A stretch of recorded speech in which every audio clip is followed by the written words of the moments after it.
Alamin po naman natin ngayon ang estado ng ating bansa 2 taon matapos maluklok sa pwesto si Pangulong Noynoy Aquino base sa mga datos na nakalap ng GMA News Research. Kung bilang ng mga walang trabaho ang titignan, halos hindi ito nagbago. Mula nung naluklok sa pwesto ang Pangulo noong 2010 hanggang nitong Abril 2012, bahagya lang itong nabawasan base sa datos ng NSO o ng National Statistics Office.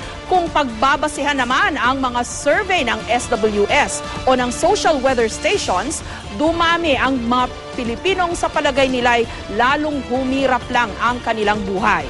Mula sa 48% ng mga unang buwan ng Pangulo sa pwesto, nitong Mayo umakyat ito sa 51%.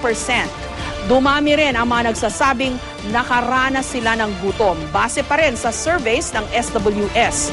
At gaya ng dati, baon pa rin sa utang ang mga Pilipino. Nung magtapos ang 2011, umabot na sa 5 trilyong piso ang utang ng bansa. At kung hahatiin raw ito sa mga Pilipino, bawat isa sa atin may utang na mahigit 50,000. Pero pagdating naman sa ekonomiya, sa unang 3 buwan ng 2012, lumago ng 6.4% ang halaga ng mga produkto at serbisyong ginawa sa loob ng bansa. Sa panahong ito, ang Pilipinas daw po ang may pinakamataas na gross domestic product, sunod sa dambuhalang ekonomiya ng China. At bilang bahagi ng pagpapalakas ng ating ekonomiya, palagi ang nag-a-abroad ang Pangulo para makahikayat daw ng mga dayuhang mamumuhunan. Sa tala ng GMA News Research, sa nakalipas na 2 taon, nagtungo sa 10 bansa ang Pangulo para sa 16 na pagpupulong. Sindami na ng mga biyahe ni Aquino ang ibinahin noon ni dating Pangulong Arroyo sa unang 2 taon ng kanilang termino.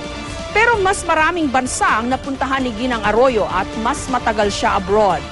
Pagdating naman sa usaping pansiguridad, mainit na issue ngayon ang tensyon sa West Philippine Sea.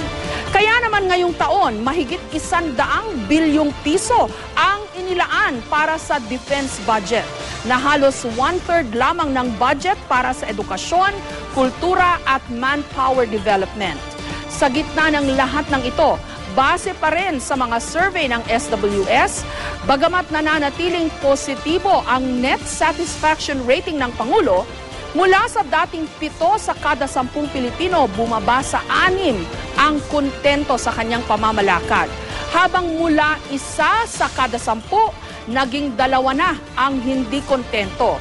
Sa huli, ang grado o net satisfaction ng Pangulo mula 60% matapos ang eleksyon, bumaba sa 42% hanggang nitong Mayo.